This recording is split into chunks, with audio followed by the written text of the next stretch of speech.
প্রাচীনকালের কথা, যখন এক গ্রামে সকালের প্রথম কিরণ তখনও ঠিক মতো ছড়ায়নি, তখন ফরিদ নামের এক ব্যক্তি তার ছোট এবং সাধারণ ঘরের দরজায় দাঁড়িয়েছিল। সে আকাশের দিকে তাকিয়ে তার প্রভুর কাছে দোয়া করল, হে দুনিয়ার মালিক, তুমি সবাইকে রিজিক দাতা। আমি আজ আবার তোমার সন্তুষ্টির সন্ধানে বের হচ্ছি। আমার পদক্ষেপে সেই শক্তি দাও যেন আমি কখনো সেই রিজিকের দিকে না যাই যাতে কোনো সন্দেহ বা সংশয় থাকে।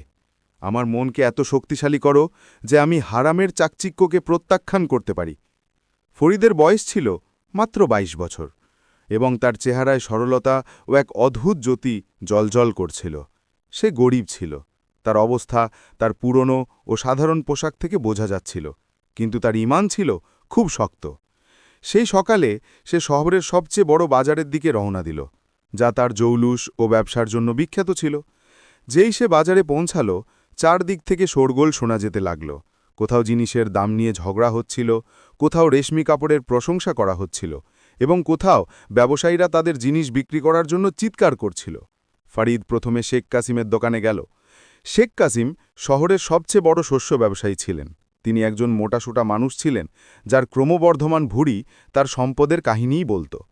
তিনি ফরিদকে দেখেই বসার জন্য চেয়ার দিলেন এবং উষ্ণভাবে স্বাগত জানালেন। তারপর শেখ কাসিম বললেন, ফরিদ, আমি তোমার সম্পর্কে অনেক শুনেছি।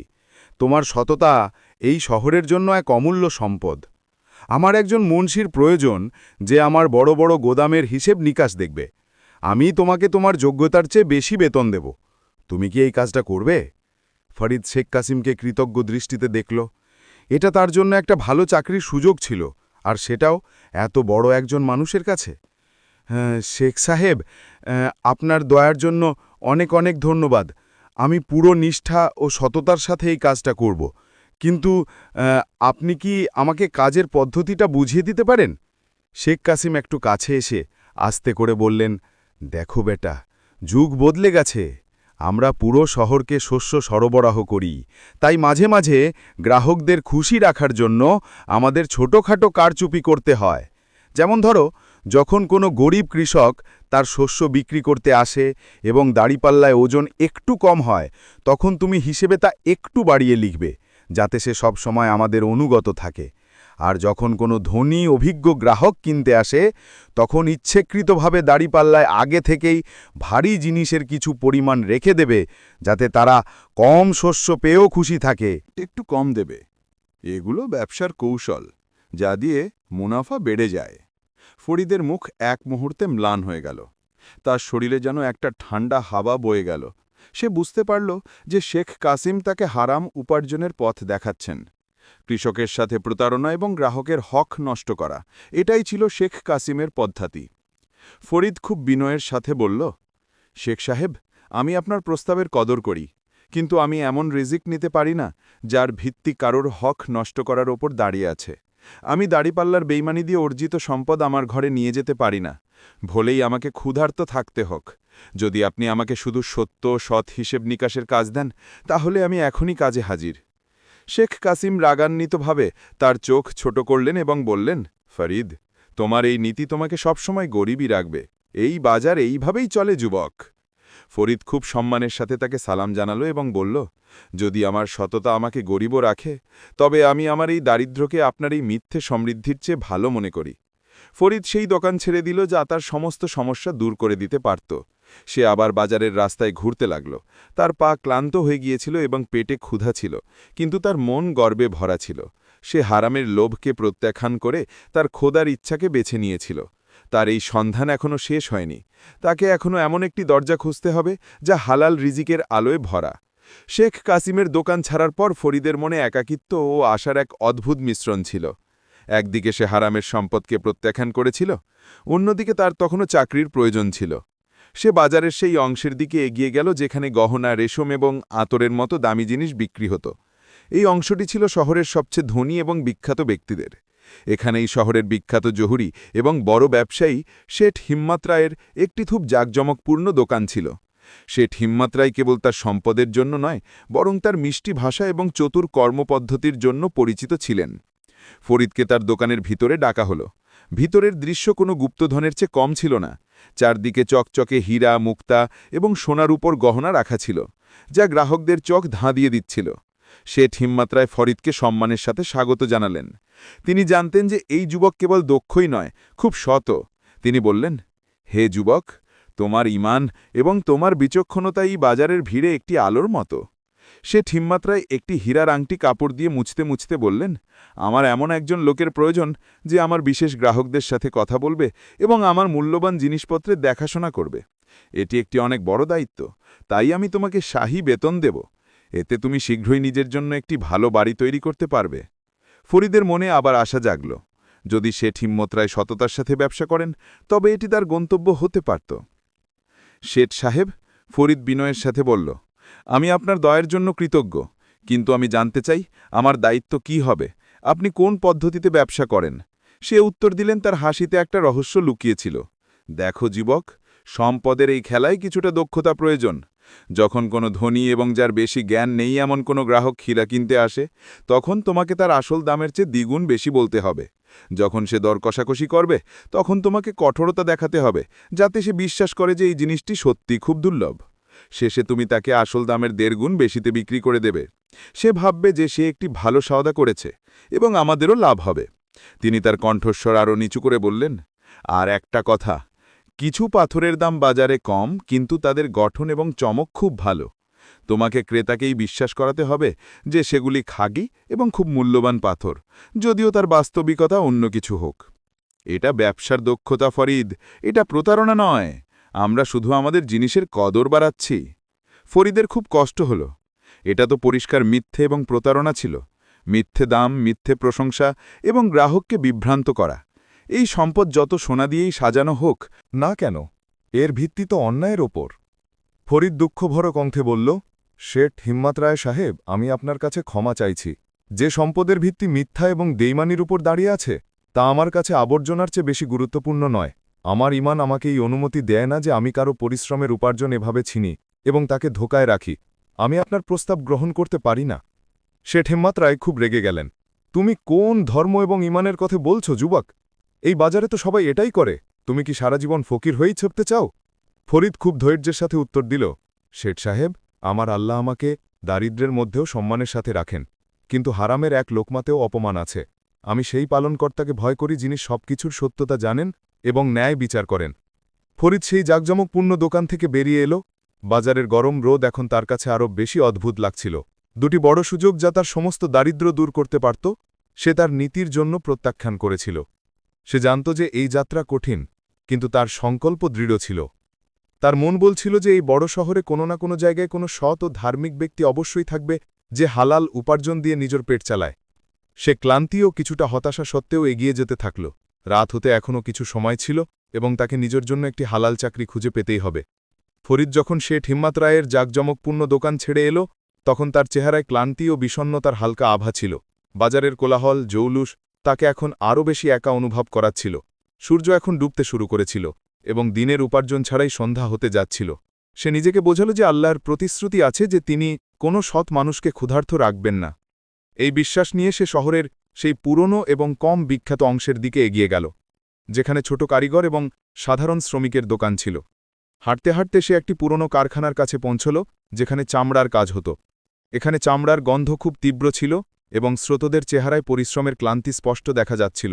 কারখানার মালিক ওস্তাদ আসলাম একজন বৃদ্ধ ব্যক্তি ছিলেন, যার হাত চামড়া কাটতে কাটতে শক্ত হয়ে গিয়েছিল।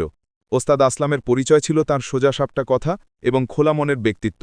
ফরিদ ওস্তাদ আসলামকে বিনয়ের সাথে সালাম জানালো এবং তার দক্ষতা জানালো যে সে হিসাব নিকাশে ভালো এবং যে কোনো কাজ নিষ্ঠার সাথে শিখতে পারে। ওস্তাদ আসলাম ফরিদকে মাথা থেকে পা পর্যন্ত দেখলেন। তার ফরিদের পরিষ্কার ও নিষ্পাপ চেহারা পছন্দ হল। যুবক, ওস্তাদ আসলাম তার ভারী কণ্ঠে বললেন, তোমাকে ভালো শিক্ষিত মনে হচ্ছে। তোমার কাজ বড় অফিসে হওয়া উচিত, এই কারখানার ধুলোয় নয়। যাই হোক, আমার এখানে চামড়ার মাল বাজারে নিয়ে যাওয়া এবং গ্রাহকদের কাছ থেকে বকেয়া আদায় করার কাজ আছে। কাজটা কঠিন এবং বেতনও কম। এখানে বেশি সম্পদ নাই, শুধু পরিশ্রম এবং সততা আছে। ফরিদ প্রথমবারের মতো এটা শুনে স্বস্তি পেল যে এখানে কাজের ভিত্তি সত্যের ওপর আছে। সে সঙ্গে সঙ্গে রাজি হয়ে গেল। ওস্তাদজি, আমার বেতনের চিন্তা নেই। আমার শুধু এমন একটি কাজ চাই যেখানে আমার বিবেককে লজ্জিত হতে হবে না। আমি আপনার প্রত্যেকটি দায়িত্ব পুরো শক্তি দিয়ে পালন করব। ওস্তাদ আসলাম হাসলেন। ঠিক আছে, তাহলে আজ থেকে তুমি আমার কর্মচারী। তোমার প্রথম কাজ হলো বাজারের একটি বিখ্যাত দোকানদার সাহেবদিনের দোকান থেকে 3 মাস আগের বকেয়া আদায় করে আনা। সে খুব কঠিন গ্রাহক, কিন্তু যদি তুমি এই কাজটা সুন্দরভাবে করতে পারো তাহলে আমি তোমাকে যোগ্য মনে করব। ফরিদ পরের দিন সকালে পাজ শুরু করল। সে চামড়ার জিনিসপত্র একটি মজবুত গাড়িতে চাপিয়ে শহরের মাঝখানে সাহেবদিনের দোকানে পৌঁছল। সাহেবদিন একজন খুব ধূর্ত ও কৃপণ ব্যক্তি ছিলেন। সে তাকে বিনয়ের সাথে ওস্তাদ আসলামের লেখা হিসাব দিল এবং অনুরোধ করল যে সে আগের বকেয়া টাকা পরিশোধ করে দিক।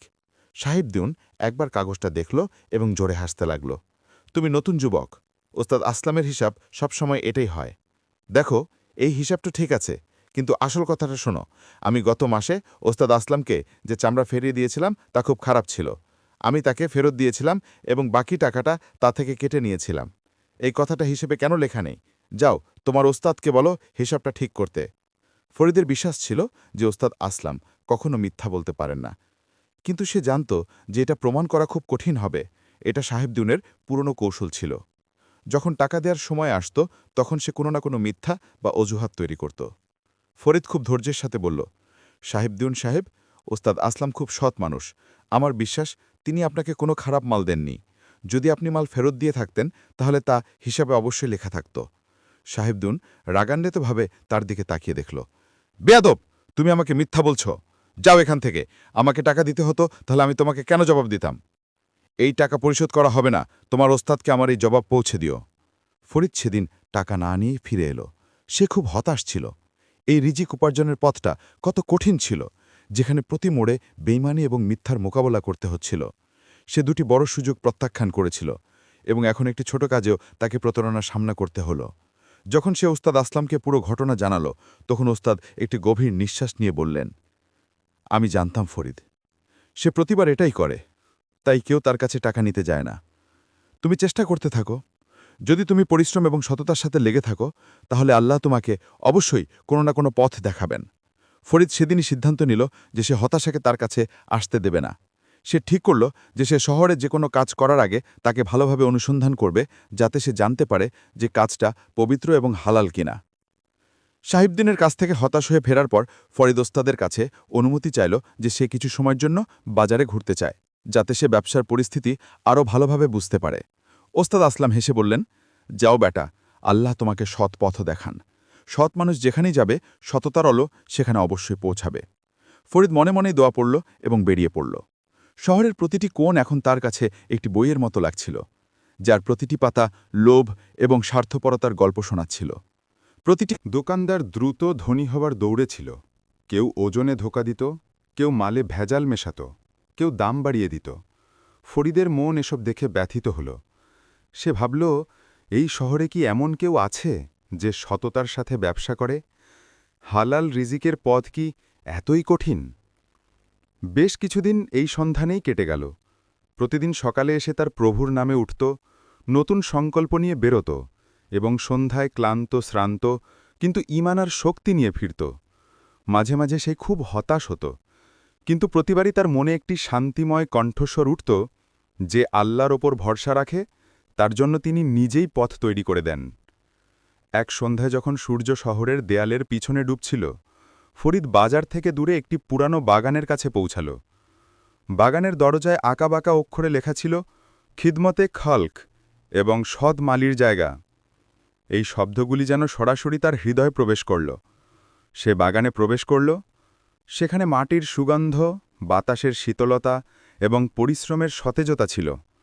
একজন বৃদ্ধ ব্যক্তি সাদা দাড়ি এবং সাধারণ পোশাকে গাছে জল দিচ্ছিলেন। তার নাম ছিল খাদিম হোসেন, যাকে শহরের লোকেরা ভালোবেসে বাগানওয়ালা বাবা বলে ডাকত। তার হাত পরিশ্রমে শক্ত ছিল, কিন্তু চেহারায় নূর এবং চোখে প্রশান্তি ছিল। ফরিদ তাকে বিনয়ের সাথে সালাম জানাল এবং কিছুক্ষণ তার নীরব পরিশ্রম দেখতে থাকল। তারপর সে সাহস করে তার পুরো গল্পটা তাকে শোনাল। কিভাবে সে দুটি বড় সুযোগ ছেড়েছে, মিথ্যাকে অস্বীকার করেছে এবং এখন হালাল রিজিকের সন্ধানে ঘুরছে। খাদিম হোসেন খুব মনোযোগ দিয়ে তার কথা শুনলেন। তারপর হেসে বললেন, যুবক, তোমার ঈমান এই যুগে এক বড় নেয়ামত। আমার বাগানের জন্য আমি এমনই একজন মানুষের সন্ধানে ছিলাম। যদি তুমি চাও তবে আমার সাথে কাজ করতে পারো। তিনি বোঝালেন, কাজটা সহজ নয়।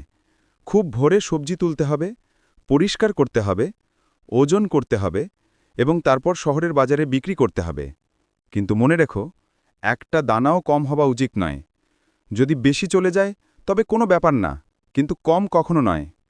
আর কারো কাছ থেকে তার দামের চেয়ে বেশি নেবে না, সে খুশি হয়ে বেশি দিতে চাইলেও। ফরিদের চেহারায় আলো ছড়িয়ে পড়ল। সে বলল, ওস্তাদ, আমি তো এটাই খুঁজছিলাম। এমন কাজ যেখানে মিথ্যা নেই, ধোঁকা নেই, শুধু সততা এবং পরিশ্রম আছে। যাওয়ার আগে খাদিম হোসেন একটি গভীর কথা বললেন। যুবক, যদি কেউ তোমাকে রিশপদ দেয় বা বলে যে সবজিতে জল মিশিয়ে ওজন বাড়িয়ে দাও, যেমনটা অন্যরা করে, তাহলে তুমি কি করবে? ভেবে দেখো, আমার বেতন খুব কম, আর তোমার দারিদ্র্য বাড়বে। ফরিদ কোনো দ্বিধা ছাড়াই উত্তর দিল, ওস্তাদ, আমার জন্য সমস্ত সম্পদের চেয়ে বড় আমার ঈমান। যদি আমাকে সারা জীবন গরিব থাকতে হয়, তবু আমি আমার রিজিককে অপবিত্র করব না। জল দিয়ে সবজি ভেজানো বা কাউকে ধোঁকা দেওয়া আমার জন্য হারাম। খাদিম হোসেনের চোখে চমক দেখা গেল। তিনি ফরিদকে বুকে জড়িয়ে ধরলেন। সাবাস আমার বেটা, এটাই আসল সম্পদ। এখন কাল সকালে বাগানে হাজির হবে। আল্লাহ তোমাকে আমার কাছে একটি আমানত হিসেবে পাঠিয়েছেন। পরের দিন সকালে ফরিদ সবার আগে বাগানে পৌঁছাল। চারিদিকে শিশিরের আর্দ্রতা ছিল এবং মাটির সুগন্ধ বাতাসে মিশেছিল। ফরিদ পুরো উদ্যমের সাথে কাজ শুরু করল। গাছ থেকে সবজি তুলল, পরিষ্কার করল এবং দাড়িপাল্লায় সঠিক ওজন করল। খাদিম হোসেন বারবার বললেন, কাঁটা সবসময় ঝুঁকে থাকা উচিত, অর্থাৎ গ্রাহককে সবসময় একটু বেশি পেতে হবে। ফরিদ এই নীতিটি তার হৃদয়ে গেঁথে নিল। সে প্রতিদিন সবজি নিয়ে বাজারে যেত, হেসে বিক্রি করত এবং সবসময় সঠিক ওজন দিত। ধীরে ধীরে লোকেরা তার সততাকে চিনতে শুরু করল। যেখানে অন্য ব্যবসায়ীরা ভেজাল মেশাত, সেখানে ফরিদের সবজি সবসময় তাজা এবং নির্ভরযোগ্য হতো। একদিন এক গ্রাহক জিজ্ঞাসা করল, যুবক, যখন সবাই ওজন কম দেয়, তখন তুমি সবসময় বেশি কেন দাও? তোমার কি ক্ষতি হয় না? ফরিদ হাসল, জনাব, দুনিয়াবি লাভ হয়তো কম হয়, কিন্তু আমার রবের বরকত কখনো কম হয় না। এটা আমার এবং আমার আল্লাহর মধ্যেকার সদা। আমি আমার রিজিককে পবিত্র রাখতে চাই। 4 বছর এইভাবে কেটে গেল। ফরিদ কখনো অভিযোগ করেনি, কখনো মিথ্যা বলেনি এবং কখনো কারো হক নষ্ট করেনি। তার পরিশ্রম এবং সততার উদাহরণ এখন পুরো শহরে দেওয়া হতে লাগল। এক সন্ধ্যায় যখন সূর্য বাগানের গাছের পিছনে লুকিয়ে যাচ্ছিল, খাদিম হোসেন তাকে তার কাছে ডাকল। তিনি হিসেবের কাগজ একপাশে রেখে হেসে বললেন, ফরিদ, তুমি 4 বছর আমার দোকানে কাজ করেছ, সততা, ধৈর্য এবং ঈমানের সাথে। তুমি সম্পদকে নয়, বরং আল্লাহর সন্তুষ্টিকে বেছে নিয়েছ। এখন সময় এসেছে আমি তোমাকে তোমার হক দিই। তিনি পকেট থেকে একটি ছোট চাবি বের করে ফরিদের হাতে রেখে বললেন, এই বাগান এখন আর আমার নয়, তোমার। আমি তোমাকে পরীক্ষা করেছি, দেখতে যে তুমি সেই আমানতযোগ্য কিনা। এখন এই বাগান এবং এর সমস্ত বরকত তোমার। ফরিদের চোখের থেকে অশ্রু গড়িয়ে পড়ল। সে খাদিম হোসেনের হাত চুম্বন করল এবং বলল, ওস্তাদ, আমি প্রতিজ্ঞা করছি যে আমি এই বাগানের নীতিগুলোকে সবসময় জীবন্ত রাখব। এই বাগান মিউজিক, হালাল উপার্জন এবং ঈমানের প্রতীক হয়ে থাকবে। সেই রাতে ফরিদ আকাশের দিকে তাকাল এবং আল্লাহর শুকরিয়া আদায় করল। সে বুঝতে পারল যে হালাল রিজিকের যাত্রা ভলেই কঠিন হোক, কিন্তু এর পুরস্কার এত বড় হয় যে সারা দুনিয়ার সম্পদ তার সামনে কিছুই নয়। এইভাবে ফরিদ প্রমাণ করে দিল যে ব্যক্তি ধৈর্য, সততা এবং ঈমানের আঁচল ছাড়ে না, আল্লাহ তাআলা তাকে শুধু রিজিকই দেন না, বরং সম্মান এবং বরকত দিয়েও পুরস্কৃত করেন। এই গল্প থেকে আমরা এই গভীর শিক্ষা পাই যে সততা এবং হালাল রিজিকই মানুষের আসল সম্পদ। ফরিদ অনেক সুযোগ প্রত্যাখ্যান করেছিল, যেখানে সে সহজেই হারাম উপার্জন করতে পারত, কিন্তু সে তার ঈমান এবং নীতির সাথে আপোষ করেনি। যখন পুরো দুনিয়া মিউজিক, লোভ এবং প্রতারণার পিছনে ছুটছিল, তখন সে সততা এবং ধৈর্যের পথ বেছে নিয়েছিল। তার বিশ্বাস ছিল যে আল্লাহ তাআলা প্রতিটি সৎ মানুষের রিজিক নির্ধারণ করেন এবং যে তার পথে চলে তাকে কখনো হতাশ করেন না। অবশেষে আল্লাহ ফরিদকে শুধু হালাল রিজিকই দেন না, বরং সম্মান এবং শান্তিপূর্ণ জীবনও দিয়েছিলেন। এই গল্প আমাদের শেখায় যে সততা, ধৈর্য এবং বিশ্বস্ততা সবসময় জয়ী হয়, আর হারামের চাকচিক্য অবশেষে মুছে যায়। যদি আপনাদের আমাদের এই গল্পটি ভালো লেগে থাকে, তাহলে ভিডিওটি লাইক করুন, শেয়ার করুন এবং কমেন্ট বক্সে আপনাদের মূল্যবান মতামত অবশ্যই জানান।